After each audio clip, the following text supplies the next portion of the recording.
Buenos días, doctora. Buen día, chicos, ¿cómo están?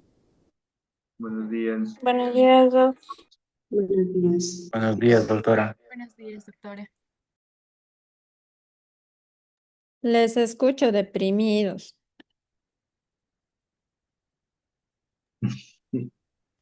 No saben, había paz en la U. El ascensor libre, no nos dejaban usar. Casi no había nadie de fisioterapia para pelear por el ascensor.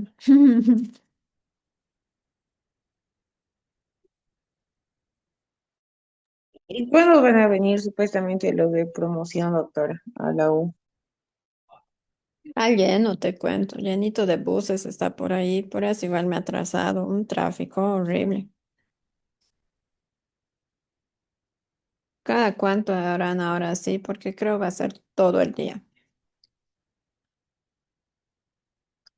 Mm, el grupo de la IS, por favor, si ya empieza a preparar su pantalla para exponer.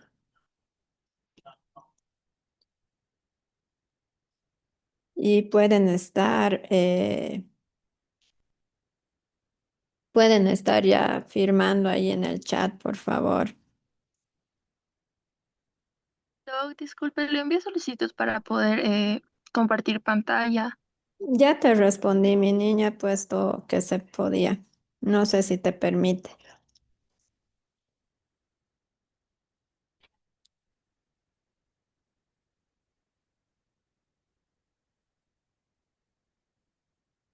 Eso, porfa, pongan, niños, su lista ya. La asistencia. Súper. Nos quedamos ayer con Juan Daniel. Perdón, solo Daniel.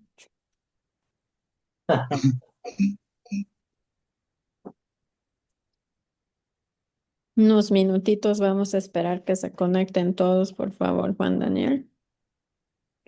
Está viendo. Buenas, doc. ¿Qué tal? ¿Cómo están, chicos?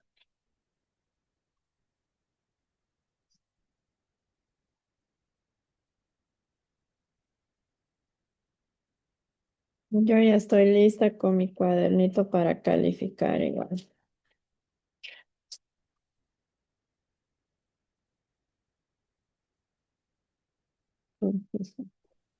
De ahí una diapo más atrás. Eso. En ahí nos quedamos. Mm,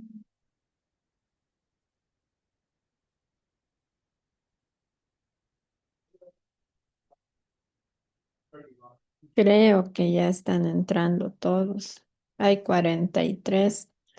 No sé si va a entrar más gente, la verdad.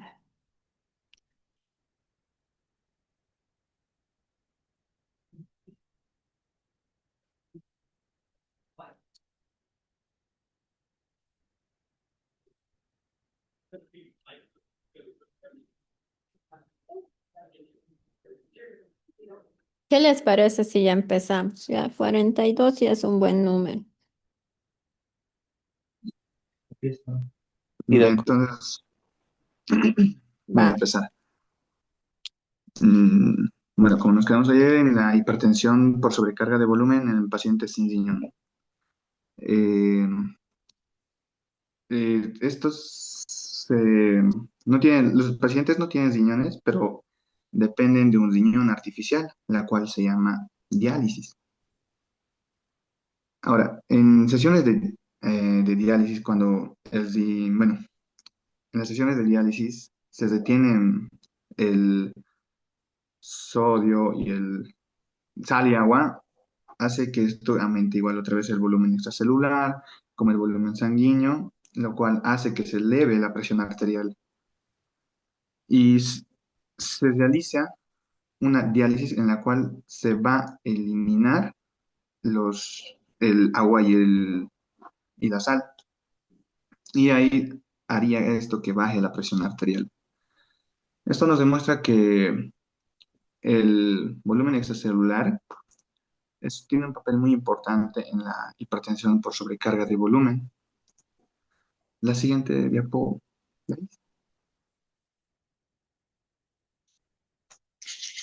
Ya. Continuando, la hipertensión provocada por el exceso de aldosterona. La aldosterona es una hormona producida por las glándulas suprarrenales, la cual tiene una función de absorber sodio y agua en los túbulos renales, lo cual nos da un resultado de que el riñón retiene más el sodio y agua y elimina menos en la orina. Ahora, eso que nos da es lo mismo que el volumen extracelular se aumente, el volumen sanguíneo, y lo cual va a elevar el gasto cardíaco. De igual forma va a estar elevado la presión arterial. Pero, sin embargo, con el tiempo ocurre el mismo mecanismo de autorregulación que les expliqué en la anterior clase. ¿En qué se basaba? Se basaba más en cuando un tejido recibe mucho flujo sanguíneo. Este mecanismo de autorregulación hará que los vasos sanguíneos se contraigan progresivamente, lo cual va a evitar que el flujo sanguíneo llegue a los tejidos y esto hará que se aumente la resistencia periférica total, lo cual finalmente nos da que el gasto cardíaco vuelve a sus valores normales, pero la presión arterial no, se queda alto debido al aumento de la resistencia periférica total. Un ejemplo clínico es un ejemplo clínico de cuando un tumor se da en las glándulas suprarrenales, hace que nos dé un hiperaldosteronismo primario. Esto se basa en que va a producir mucha aldosterona y hará que esto sea más de absorción de sodio y agua en los riñones.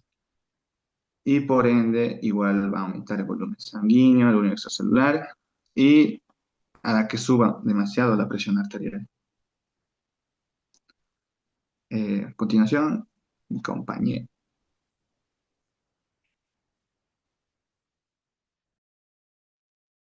Ya bueno, siguiendo, voy a seguir con la función del sistema renina-angiotensina en el control de la presión arterial.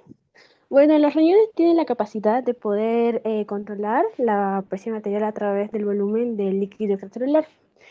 Además de eso, tiene un mecanismo potente que es el sistema renina-angiotensina, que la renina es una enzima que es liberada por los riñones cuando se detecta que la presión arterial desciende demasiado.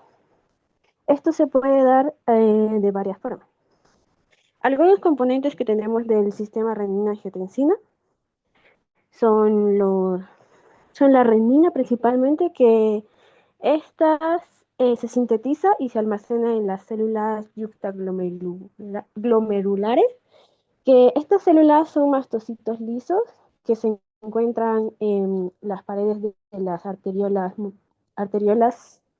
aferentes, y estos también se encuentran proximales a los glomérulos.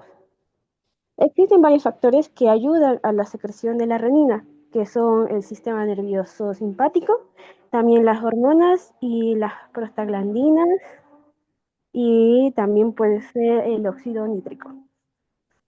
Una vez que la presión desciende, las células yuxtaglomerulares liberan renina a través de tres mecanismos principales, que el primero es los vasoreceptores, que son sensibles cuando hay demasiada presión en estas células, ya que esto provoca que la presión arterial descienda y que provoque una reacción de la liberación de la renina. También tenemos otro que es el descenso en el suministro de cloruro de sodio y también el aumento de la actividad del sistema nervioso simpático. Como se muestra en la imagen, voy a ir explicando primero teóricamente y después le voy a explicar la imagen, ya que es después de lo teórico. Bueno, ¿cómo se produce este sistema? El sistema renina-angiotensina, primeramente se inicia lo que es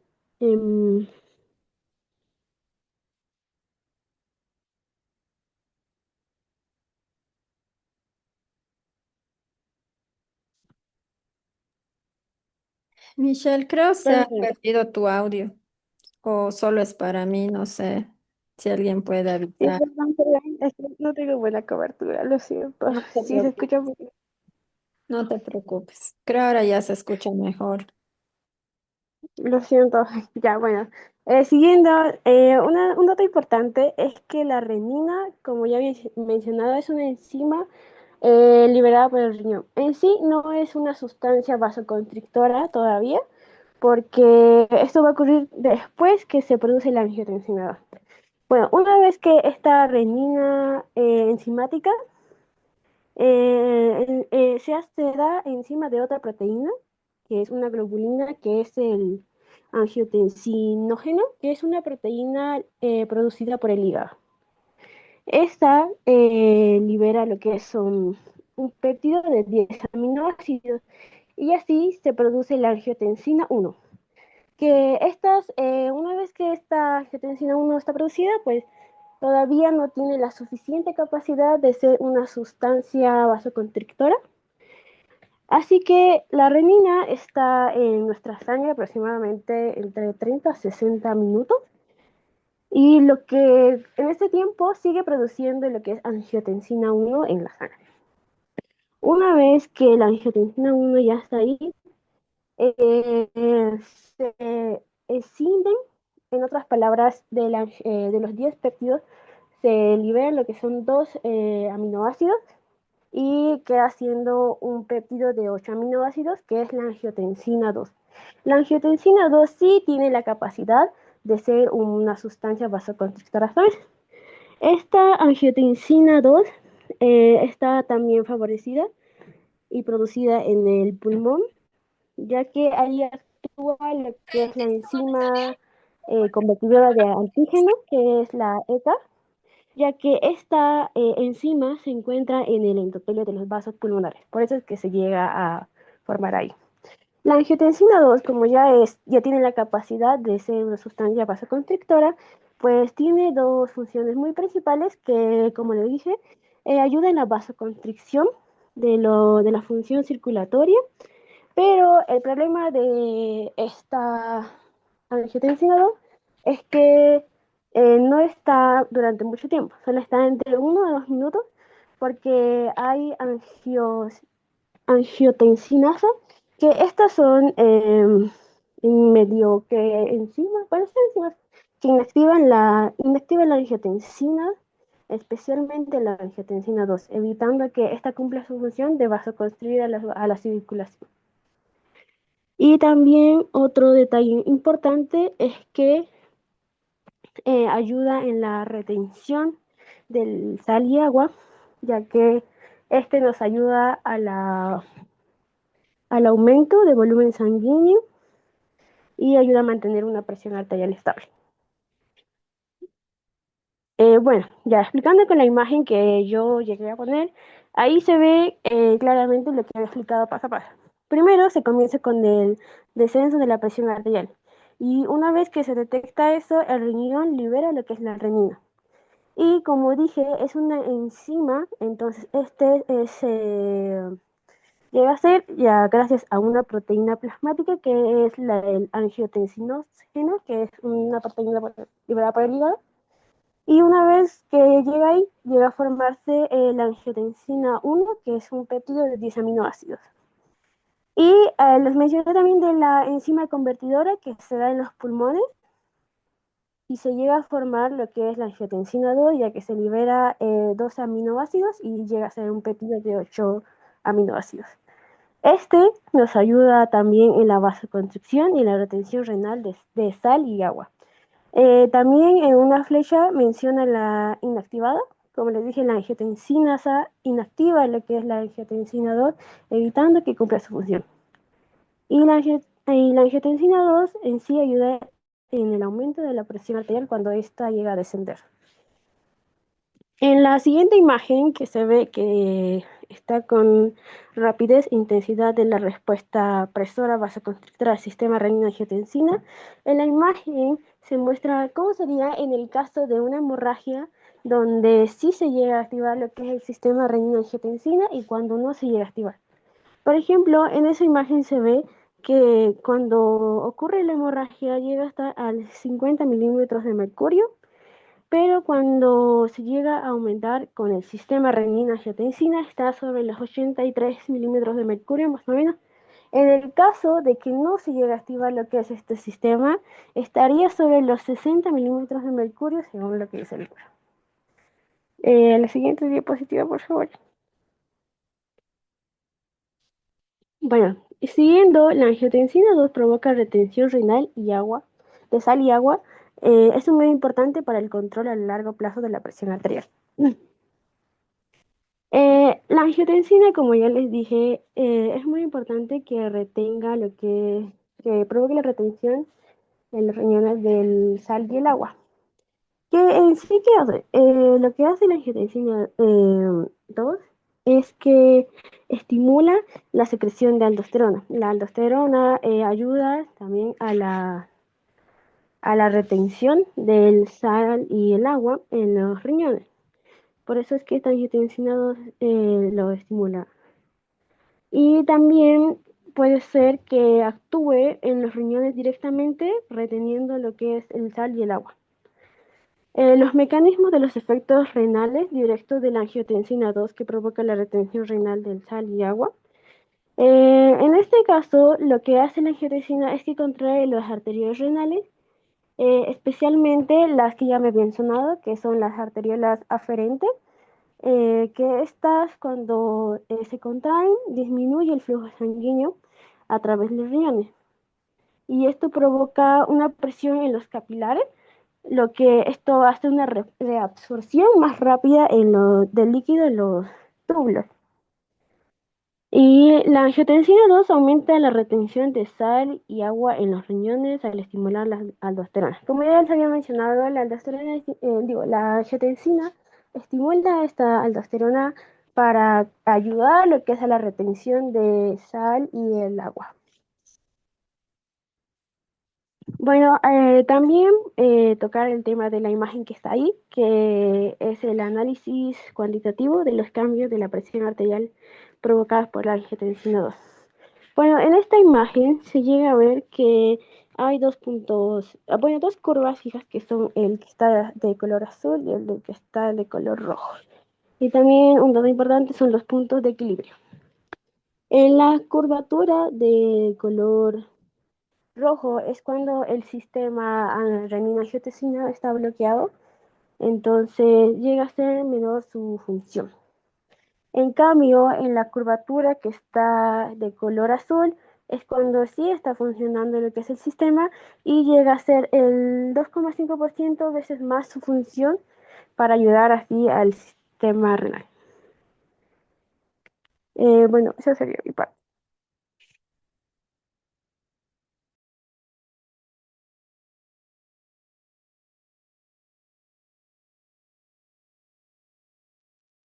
Eh, Bueno, buenos días, doctora, compañeros. A mí me tocó explicar lo que es el sistema renina-angiotensina y la presión arterial. Buenos Bueno, días. el sistema renina-angiotensina me permite mantener una presión arterial casi constante, incluso cuando consumimos muy poca o mucha sal. Este sistema es fundamental porque regula el volumen de los líquidos en el cuerpo y evita cambios bruscos en la presión arterial. Bueno, la idea principal es que el sistema renina-angiotensina actúa como un mecanismo de retroalimentación automática, es decir, que detecta cambios en el volumen o la presión y responde ajustando la cantidad de sodio y agua que el cuerpo retiene o elimina. Bueno, acá, ¿qué pasa cuando se aumenta la ingesta de sal? Cuando una persona consume mucha sal, aumenta el volumen del líquido extracelular.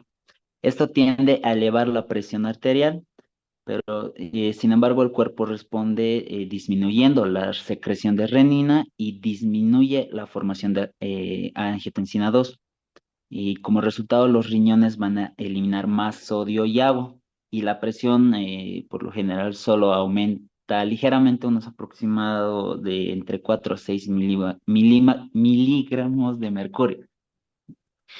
¿Y qué pasa cuando Milímetros. la... Es milímetros, no miligramos. Milímetros. Perdón, estoy un poco nervioso. Bueno, ¿y qué pasa cuando la disminuye la ingesta de sal? Cuando la ingesta de sal es baja, disminuye lo que es el volumen de líquido extracelular. Esto tiende a bajar la presión arterial y el sistema responde de forma opuesta, lo que hace que aumente la producción de renina y aumente la angiotensina 2. Esto provoca que haya una vasoconstricción, lo que lleva a una retención de sodio y agua, así la presión arterial se mantiene casi normal. Y bueno, la importancia del sistema es que es extremadamente eficaz. Por ejemplo, si funciona normalmente incluso en un aumento muy grande en el consumo de sal, los cambios son mínimos en la presión, pero el sistema se altera si la presión puede aumentar hasta 40 milímetros de mercurio o más, ¿no? Esto demuestra que el sistema renina-angiotensina es uno de los mecanismos más importantes para el control de la presión arterial. Bueno, en conclusión, el sistema renina-angiotensina mantiene estable la presión arterial y regula el equilibrio del sodio al agua y permite que el cuerpo se adapte a grandes cambios en la ingesta de sal. Por eso es esencial para la homeostasis del organismo. Bueno, siguiente imagen, por favor. Bueno, en la hipertensión por tumor secretor de renina o por isquemia renal, bueno, la hipertensión provocada por un tumor secretor de renina o por isquemia renal, en condiciones normales, el sistema de renina-angiotensina regula la presión arterial de manera equilibrada. Bueno, sin embargo, en esta situación ocurre una actividad excesiva de este sistema. Por un lado, puede aparecer un tumor en las células yuxtaglomerulares del riñón, que produce grandes cantidades de renina. Y bueno, pues, y por el otro, la isquemia renal, el riñón recibe menos flujo sanguíneo y lo interpreta como si la presión arterial estuviera baja, por lo que también aumenta la secreción de renina. En ambos casos, el resultado es un aumento importante de la renina en sangre, lo que lleva a la formación de grandes cantidades de angiotensina 2 y finalmente al desarrollo de hipertensión arterial. Bueno, la angiotensina 2 eleva la presión arterial mediante dos mecanismos principales. Primero es el efecto rápido, ¿no? Bueno, antes de eso, en la activación del sistema renina-angiotensina 2, ¿no? Acá cuando la renina está en sangre, entra en contacto con lo que es, anteriormente me explicaron mis compañeros, ¿no? Que la renina cuando está en sangre entra en contacto con lo que es el angiotensinógeno, lo que cuando estos dos se juntan, producen lo que es la angiotensina 1, que esta para que se vuelva angiotensina 2 entra en contacto con las AEK, que son las enzimas convertidoras de angiotensina 2. Y cuando entra en contacto con la angiotensina 2, se produce lo que es, cuando entra en contacto con la angiotensina 1, se produce lo que es la angiotensina 2. Y bueno, la angiotensina 2 es la principal responsable del aumento de la presión arterial. Bueno, y continuando, eh,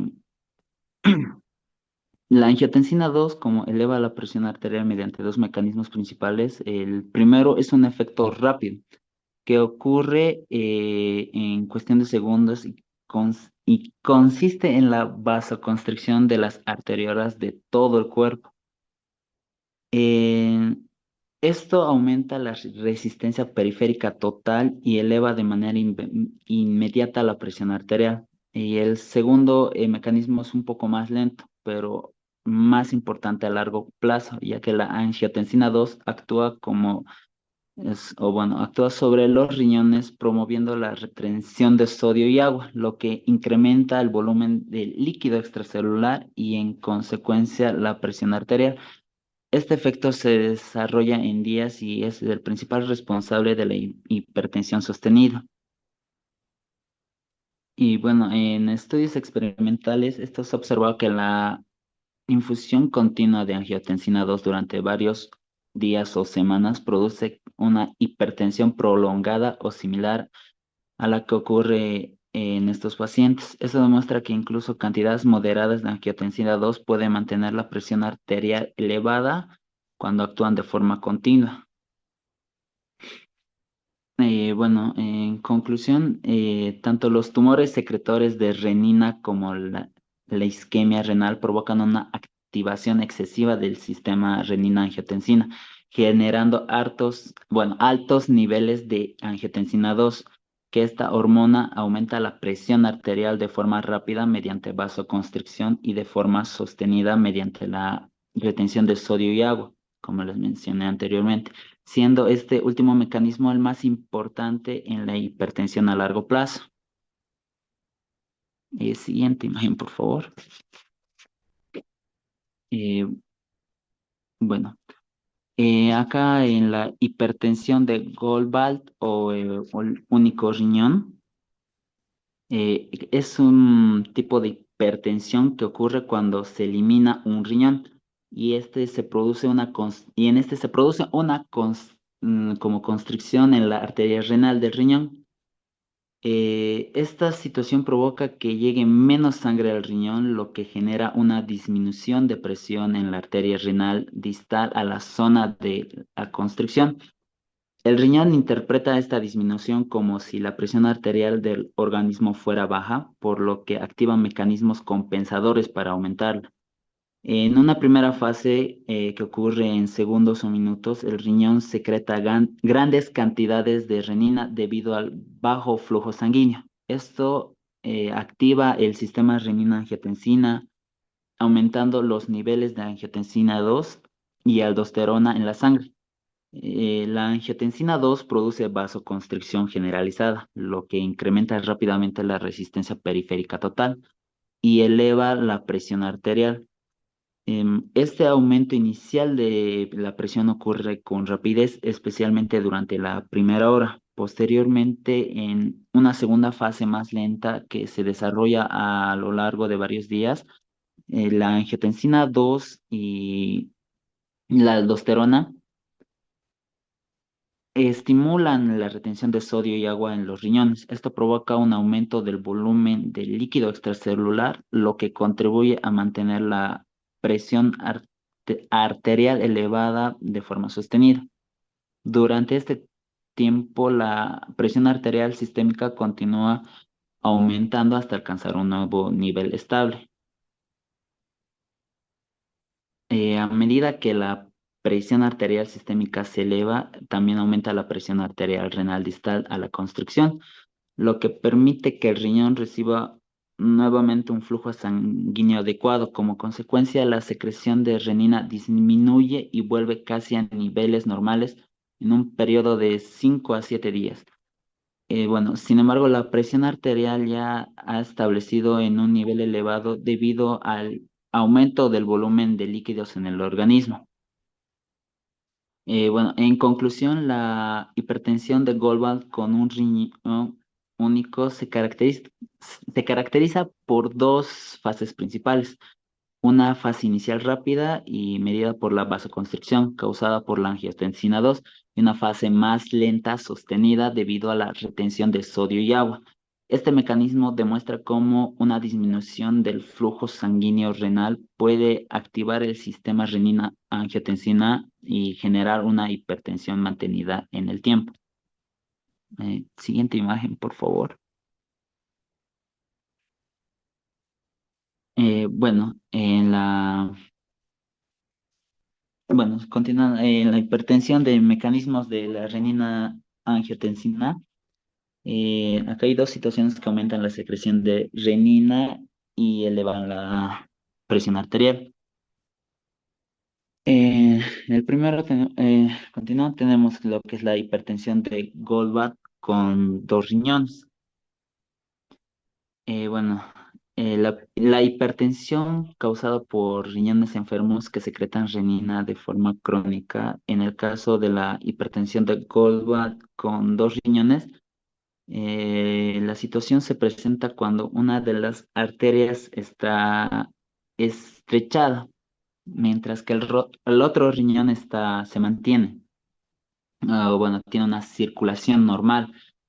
El riñón que está afectado recibe menos flujo sanguíneo, lo que provoca una disminución de la presión en su interior.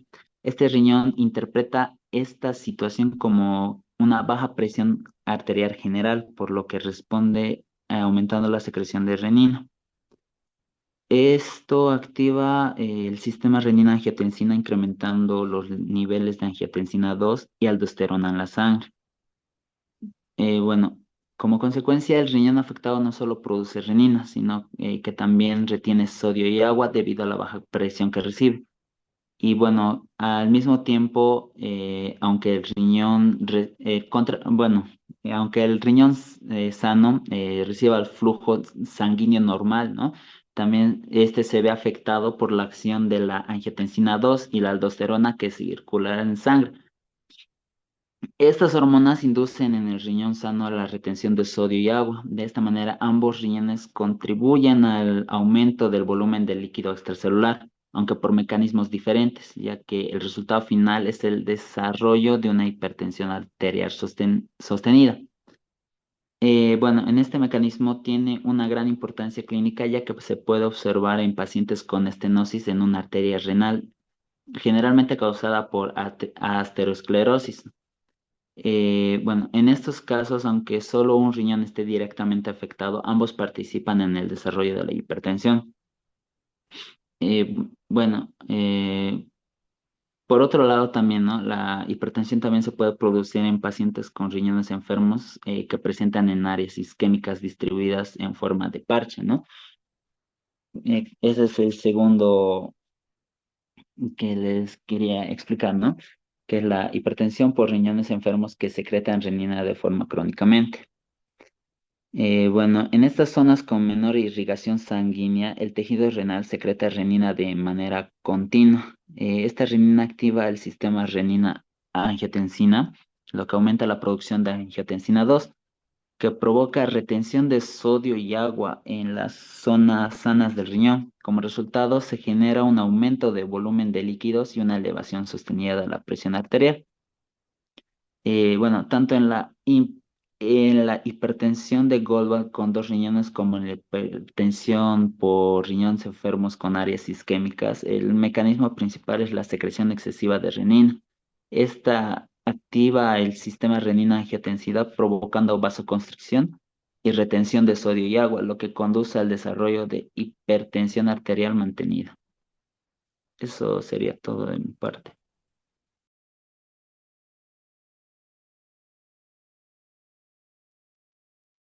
Hola, doctora, ¿me escuchó? Sí, Delmi, te escucho. Bueno, yo les voy a hablar sobre otros tipos de hipertensión. Como ven acá en la imagen, tenemos la hipertensión por coartación aórtica, que ocurre cuando hay un bloqueo en la aorta antes de las arterias. Ahí hice énfasis en el dibujito, no le puedo hacer zoom. Y bueno, esto causa que la presión arterial de la parte superior del cuerpo sea de 40 a 50% más alta que en la parte inferior.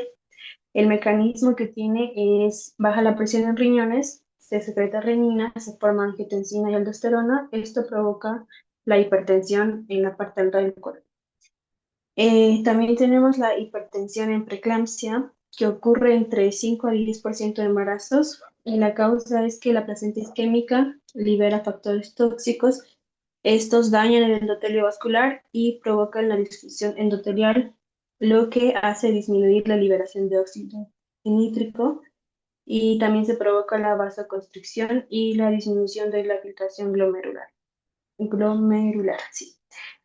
Bueno, también en la hipertensión en preeclampsia se engrosan las membranas glomerulares del riñón, bajando también la filtración y Hay más hipertensión mientras las mujeres embarazadas consumen más sal, o sea, por mayor ingesta de sal, más hipertensión. También tenemos la hipertensión neurógena, que esta es la hipertensión neurógena aguda. Ocurre cuando hay una activación fuerte del sistema nervioso simpático. Ejemplo, cuando la persona se asusta, tiene ansiedad, estrés, se produce vasoconstricción generalizada y eso provoca que la presión suba rápido.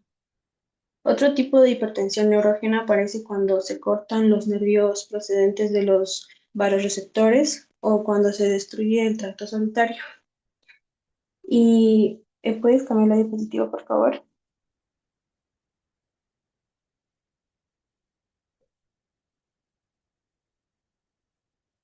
Bueno, también tenemos las causas genéticas de hipertensión. Hay dos tipos. La hipertensión hereditaria espontánea que se da en ratas, conejos, perros, y en esta hipertensión se observan cambios estructurales. Uno es el aumento de resistencia arterial renal preglomerular y dos es la disminución de la permeabilidad de las membranas glomerulares. También en seres humanos se conoce como hipertensión monogénica. Esto provoca el deterioro de la disfunción renal por mayor resistencia en las arterias renales o también por reabsorción excesiva de sal y agua. Esto también se puede deber al aumento en el transporte de sodio o cloruro en las células epiteliales. También se debe al aumento de la síntesis o actividad de hormonas antidiuréticas. Este tipo de hipertensión suma menos del 1% de las hipertensiones humanas. Eso es todo por mi parte.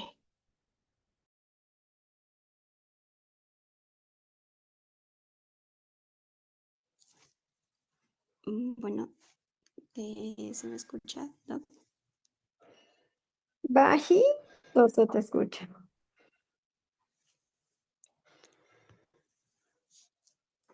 A ver.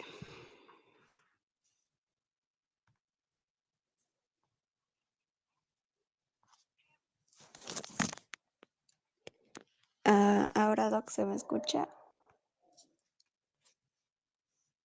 Mejor, mucho mejor.